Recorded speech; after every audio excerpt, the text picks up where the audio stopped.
কৃষ্ণ কেমন, ঈশ্বর নিরাকার সাকার রূপে কেমন হয়, কি করে হয়? সে আসতে পারে না, কাঁধে নিতে পারে না, কেন পারবে না? যশ সব পালিয়ে সব সাথে সাথে দরজায় নক করেছে কলিং বেল। আগে তো আর কলিং বেল ছিল না, এখন আবার কলিং বেল চাপ দিয়ে দরজা খুলে।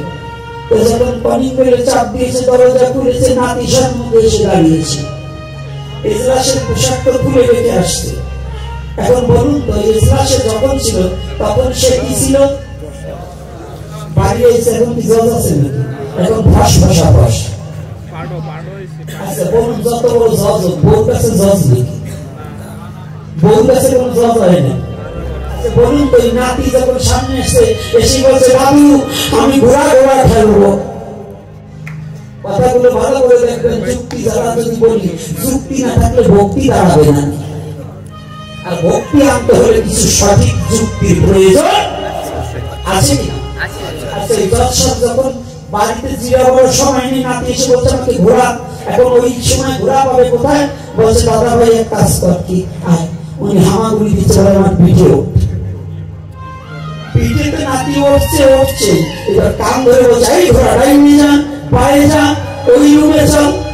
দাদু পিঠে করে নাতিকে নিয়ে এই রুমে ও রুমে যাচ্ছে, আর সবাই হাসছে। বাড়ির সবাই। স্ত্রী বলছে, কি গো তুমি তো আমাকে ধমক দাও, এই জায়গা পারলে না?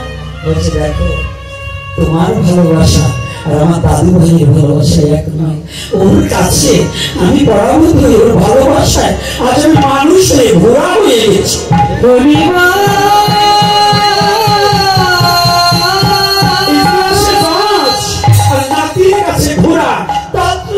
ঈশ্বর নিরাকার সর্বশক্তিমান, ভক্তের কাছে ভগবান, ভক্ত যাহা করায় তাহাই ভগবান করে। এজন্য ভক্তাধীন ভগবান বিশ্ব চরাচরে। এজন্য ভগবান কাঁধে চড়তেও পারে, কাঁধে চড়াতেও পারে। পারে কিনা বলো? রাধে রাধে। বোঝা গেছে? কথাগুলো বোঝা যায়? তাহলে যদি এখন যশব নাতির কাছে তুচ্ছ ভালোবাসায় পরাভূত হয়ে যদি সে ঘোড়া হতে পারে, আমার ভগবান কি তার ভক্তকে কাঁধে নিতে পারে না? পারে কিনা? তাহলে এই যে যারা বলে ঈশ্বর নিরাকার, সে কি সাকার হতে পারে, এগুলোর কথা কি কোন ভিত্তি আছে? জ্ঞানের পরিধি একেবারে সীমিত নয়। আমি যা জানি আর কেউ জানে না। আমি যা জানি, ঈশ্বরচন্দ্র বিদ্যাসাগর, তার নাম কি? বিদ্যাসাগর। তো মা একটা পুজো করতেছে, একটা নল গেলে, নল চিনে, নল ঠাকুর এগুলো চিনত, একটা কোন এক ধরনের বন হয়, লম্বা লম্বা, নদীর পাড়ে বেশি হতো। এই নল একটা গেলে ঈশ্বরচন্দ্র বিদ্যাসাগরের মা পুজো করতেছে। সর্ব জায়গায় নাম হয়েছে, নাম ঈশ্বরচন্দ্র বিদ্যাসাগর। এই বিদ্যাসাগর এত বই পড়ছে, না হলে তো বিদ্যাসাগর ভারতবর্ষে বিদ্যাসাগর উপাধি দেওয়াটা চারটেখানি কথা না। এই যুবক বাবারা ভালো করে মা বলছে, ঈশ্বর রে বাবা একটা প্রণাম কর। ছেলে যত বড় বিদ্যা হোক, যত বড় চাকরিজীবী হোক, মা বাবার কাছে কোনোদিন অবিচার হয় না। কিন্তু এখনকার বর্তমানে ছেলেরা তো মা বাবার কাছে অনেক ছেলে অবিচার হয়েছে। যে মা বাবা কষ্ট করে পড়াশোনা করাই চাকরি ধরে দিয়েছে, ওই মা বাবার পোশাক একটু নোংরা থাকলে অনেক ছেলে মেয়ে রাস্তাঘাটে দেখা হলে একটু এড়িয়ে যেতে চায়। ওই নোংরা পোশাক আমি এত বড় অভিচার কেমন করে পরিচয় দেবো? ওই কথা ওরে যে ওই নোংরা পোশাকটা পরে তোকে পরিষ্কার পোশাকটা পরিয়ে দিয়েছে, সেই বাবা মাকে কোনোদিন লুকিয়ে রাখলে কি তোর ধর্ম হয়? কোনোদিন হবে না। ঈশ্বরচন্দ্র বিদ্যাসাগর কে বলছে, ঈশ্বর একটু প্রণাম কর। কেমন আজকে পুজো আছে, মা কি পুজো করছো? এই পুজো, এই ব্রত। এই প্রথম কোন বইতে নেই। আমি যত বই এত কাল ধরে পড়েছি কোন বইতে এই পুজোর কথা নেই। অযথাই বলো কেন? মা খুব ব্যথা পেয়েছে। ঈশ্বর,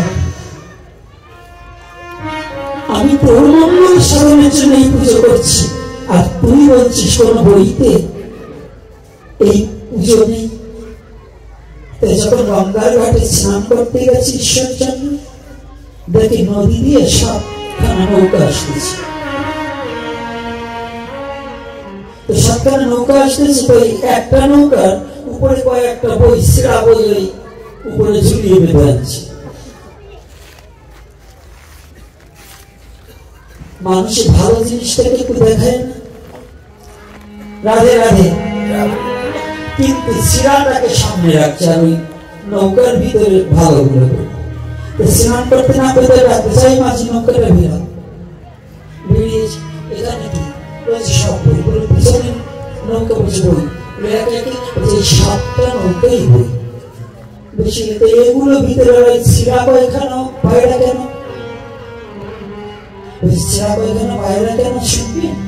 শুনছি আমাদের যে বই দিয়ে পাঠিয়ে দিয়েছে সে মালিক বলেছে যে সম্মুখে যে ছিড়া কয়খানা বই ঝুলছে, শুনছি বড় একজন পড়ুয়া পণ্ডিত হয়েছে, নাম তার ঈশ্বরচন্দ্র বিদ্যাসাগর, সে নাকি অনেক বই পড়েছে।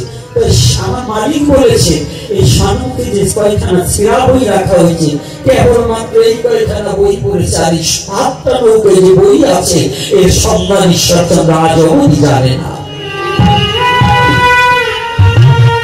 ঈশ্বরচন্দ্র লাভ দিয়ে উঠেছে বলে শুনলাম আমার মহাজন বলেছে তার মা নাকি কোন পুজো করছে, সে পুজো নাকি কোন বইতে লেখা নাই, সে যত বই পড়েছে সে বইতে পায়নি, তাই সেই বই কয়খানা আমার মহাজন বলেছে এই কয়খানা বাইরে রাখবে, আর এই যা পরে নাই সেই কয়টা নৌকায় যত্ন করে রাখবে। ঈশ্বরচন্দ্র বিদ্যাসাগর স্নান না সে তো উনি গেছে মায়ের চরণ দুখানা জড়িয়ে হয়েছে। মা, ও মা, আমি ভেবেছিলাম আমি পৃথিবীর সমস্ত গ্রন্থ অধ্যয়ন করে আমি বড় জ্ঞানী হয়ে গেছি, বড় বিদগ্ধ জেনেছি, আমাকে ঈশ্বরচন্দ্র বিদ্যার সাগর বলে আখ্যায়িত করেছে, আমি বড় বিদ্বান হয়েছি। ও মা, তুমি আমাকে ক্ষমা করো। সনাতন ধর্ম সম্বন্ধে জানার মতো কোটি জনম ধরে ধরেও এই বিদ্যা অর্জনে করলেও সনাতন ধর্মের কিছু জানা সম্ভব।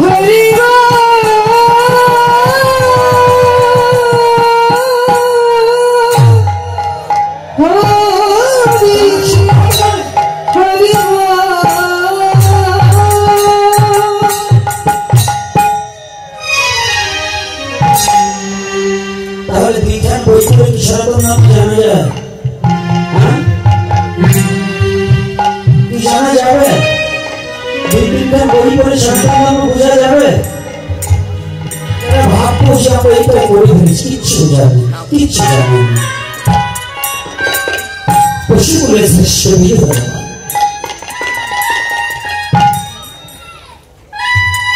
ভগবান রামচন্দ্র অযোধ্যা নগরীতে জয় করে লঙ্কাকে জয় করে অযোধ্যায় প্রবেশ করেছে।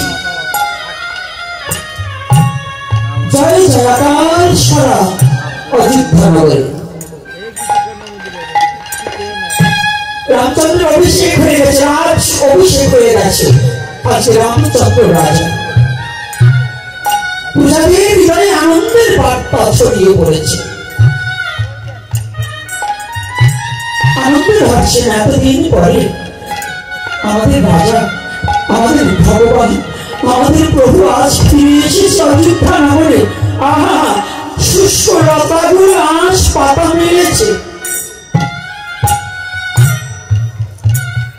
তারপরে যেমন কৃষ্ণ বিহারে বৃন্দাবনের সমস্ত লতা শুকিয়ে গিয়েছিলেন, আর অযোধ্যা নগরীতে ভগবান রামচন্দ্র যখন 14 বছরে বনবাসে গিয়েছিলেন অযোধ্যা নগরীর অবস্থা তদ্রূপ হয়েছে।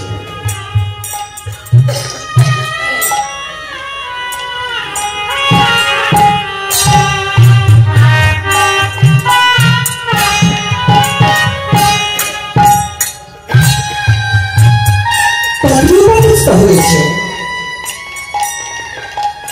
যখন ভগবান রামচন্দ্র এসেছে, রাজঅভিষেক হয়েছে, সকলে আনন্দে যাচ্ছেন। যেমন আজকে এই হরিবাসর উপলক্ষে আপনারা চলে এসেছেন। এই হরিবাসর না হলে এইখানে কিন্তু কোনো লোক আসত না। আসতো বাবা, কমা আসতো। দূর একজন গ্রামের লোক, কিন্তু দূরান্ত থেকে, কত দূর থেকে আমার বাবার আমাদের চলে এসেছে, এরা কিন্তু আসতো। যখন ভগবান রামচন্দ্র এসেছে, গরিব দুঃখী বড় ছোট বিদ্যা অবিদ্যা সকলে, কারণ রামকে সবাই ভালোবাসে, চলে এসেছে। রাজ অভিষেক উপলক্ষে মা সীতা দেবী সহস্তে সবাইকে দান করছে, মা সীতা দান করছে, ভগবান রামচন্দ্র দান করছে। যার যে অভাব আছে সেই অভাব পূর্ণকারী ভগবান নিজে দান করছে, নিয়ে যান। অনেক পবিত্র ব্রাহ্মণ ভক্তগণ তারা দান গ্রহণ করছে, হাসি মুখে ফিরে যাচ্ছে। দানের দুয়ারে খুলে দিয়েছে ভগবান।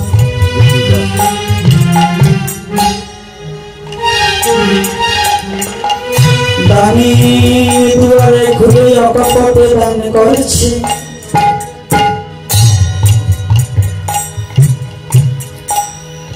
দান নিয়ে প্রজারা আনন্দে বাড়ি ফিরে যাচ্ছে।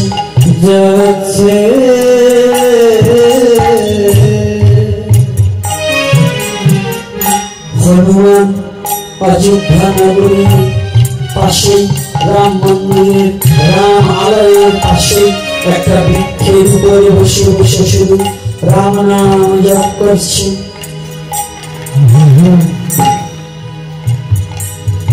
রাম নাম জপ করে দুটি নয়নের জলে ভাসছে। প্রভু প্রভু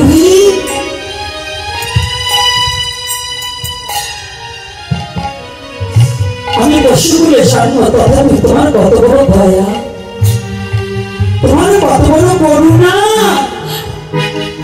যে তুমি তোমার রাজ্য আজ আটকে রেখেছ।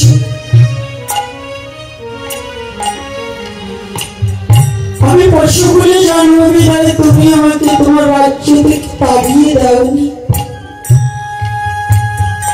আজ তুমি আমাকে রেখেছ। প্রভু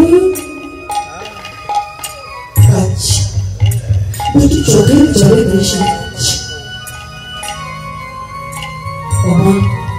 হঠাৎ করে মা সীতার মনে পড়েছে, প্রভু রামচন্দ্রকে বলছি, প্রভু আজ আনন্দের দিনে আমাদের সাথে যে ছিল তাকে তো দেখছি না, সবাইকে হাসি মুখে দান করছো, আজ আমার হনুমানকে কিছু দান করতে হয় না? আমার হনুমানকে কিছু দেব, তুমি আমার হনুমানকে একটু স্মরণ করো। দেখুন, ভক্ত ভগবানকে ডাকে, আমরা জানি কি ভক্ত ভগবানকে ডাকে না? আমি জানি যদি সত্যিকারে ভগবানকে ভালোবাসা যায়, যদি কেউ সত্যিকারে ভগবানকে ভালোবাসতে পারে, ভক্ত শুধু ভগবানকে ডাকে না, ভগবানও তার ভক্তকে কখনো কখনো ডেকে চরণ প্রান্তে ডেকে নেয়।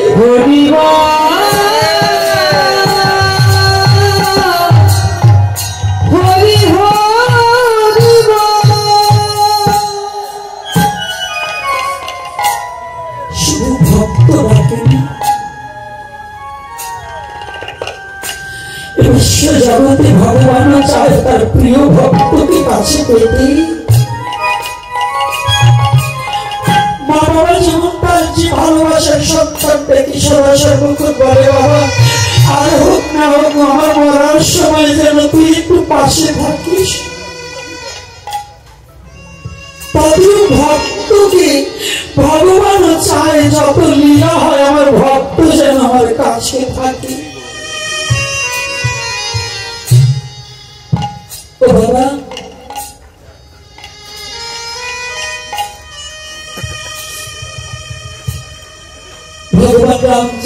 ডাকছে, হনুমান, রাজসিংহাসনে বসে হনুমান। বলুন, ভগবান যদি ভক্তকে ডাকে, ভক্ত কি আর থাকতে পারে?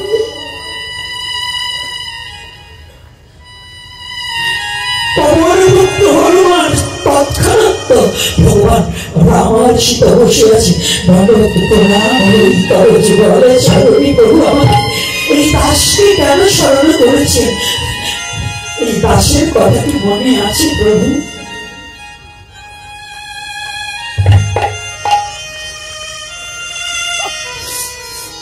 আমি ভেবেছিলাম প্রভু আমার বুঝি অযোধ্যা নগরের রাজা হয়ে এই দাসের কথা ভুলে গেছে। এই দাসের কথা বোধহয় আমার প্রভুর কোনদিন মনে নেই। দয়াময়, ও দয়াময়, তোমার আমার কথা মনে আছে? আজ তুমি আমাকে বলোনি দয়াময়।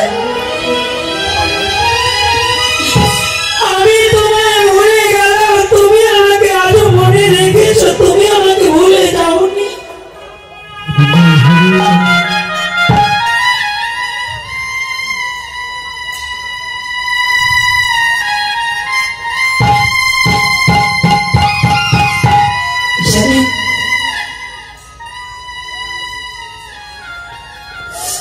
জগৎজীব ভগবানকে ভুলে গেল, ভগবান কোনদিন তার ভক্তকে ভুলে না।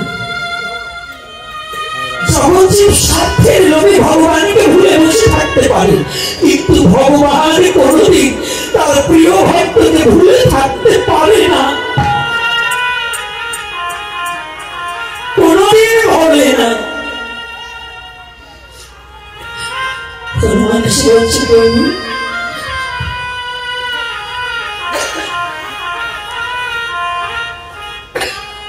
তুমি আমাকে স্মরণ করছো কেন?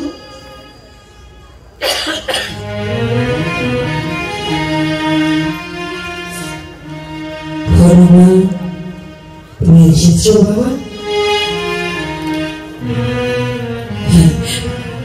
আজ আমি রাগের দুয়ার খুলে দিচ্ছি, তোমাকে কিছু দিতে চাই তো আম্মা। না প্রভু, এই জগতে তুমি যে তোমার চরণ দুঃখানায় আমাকে একটু স্মরণে রেখেছো, এটাই আমার সবচেয়ে বড় পাওনা জানো প্রভু। এ জগতে তোমার চরণে মিলে আমার আর কিছু এই জগতে।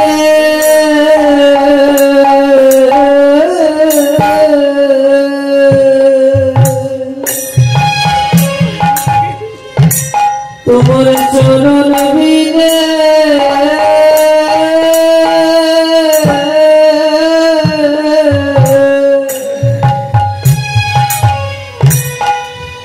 আমার কিছু নাই রে,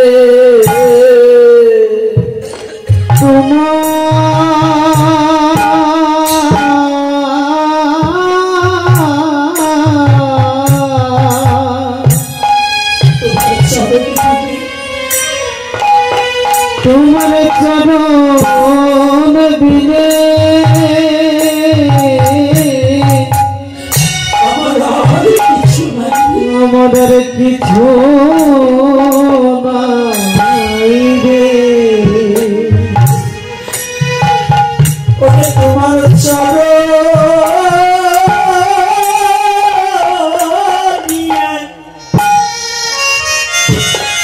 একমাত্র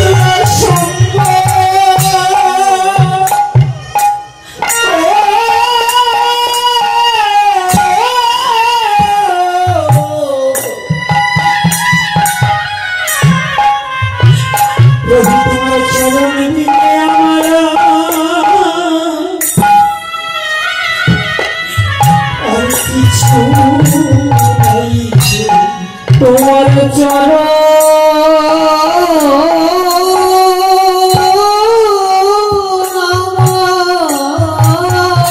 জয় নিতাই গৌর হরি, আমার একমাত্র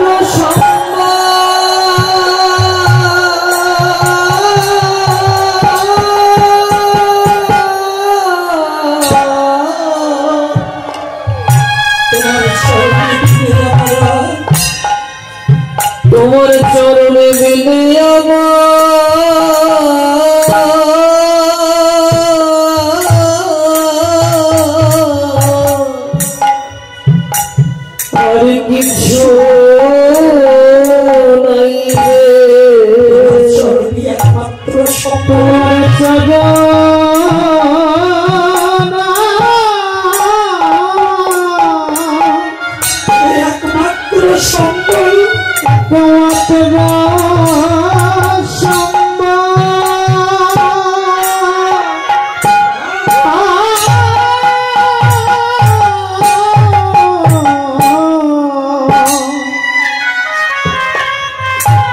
তুমি তোমার চরণ বিনয়া তোমার এই চরণ বিনয়া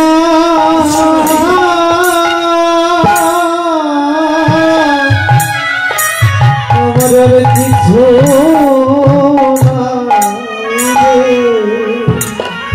তুমি একবার কৃপা করে জোর হরিবা তোমার চরণে রেখো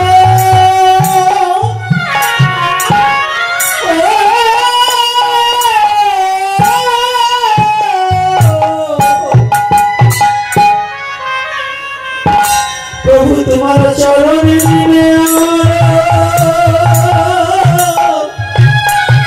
আর কিছু পাইবে তুমি কৃপা করে চরণে রেখো তোমার চরণে রেখো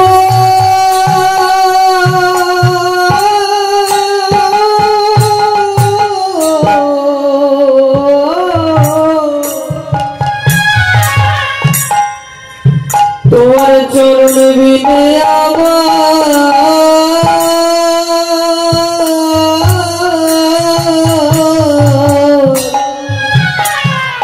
আর কিছু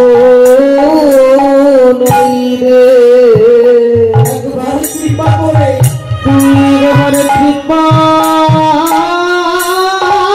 করে তোমার চরণে রেখো তোমার চরণে রেখো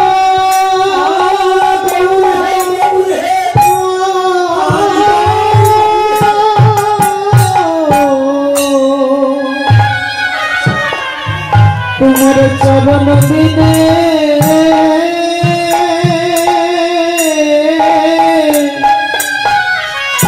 আমার আর কিছু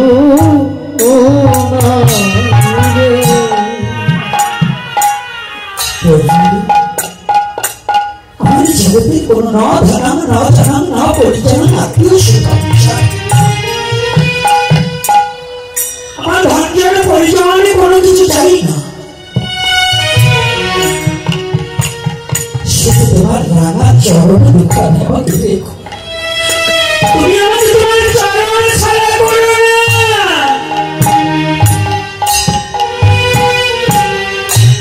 আমার কিছু প্রয়োজন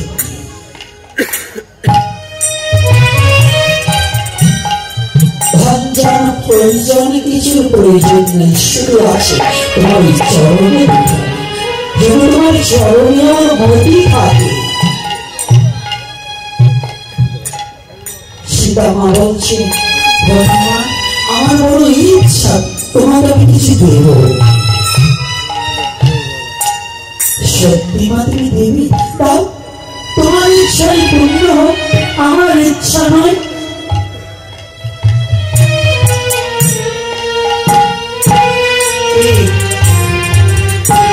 গুরুদেব বাড়ি আসলে আমরা বলি গুরুদেব আমার এই ইচ্ছাটা যেন পূর্ণ হয় এটা মুখের কথা বলতে হবে গুরুদেব আপনার ইচ্ছা পূর্ণ হোক আমার ইচ্ছা যেন কোনোদিন পূর্ণ না হয় সদ্গুরুর ইচ্ছা কি থাকে সদ্গুরুর ইচ্ছা আমার শিষ্যরা যেন শুদ্ধ ভক্ত হয় বলবো রাধে রাধে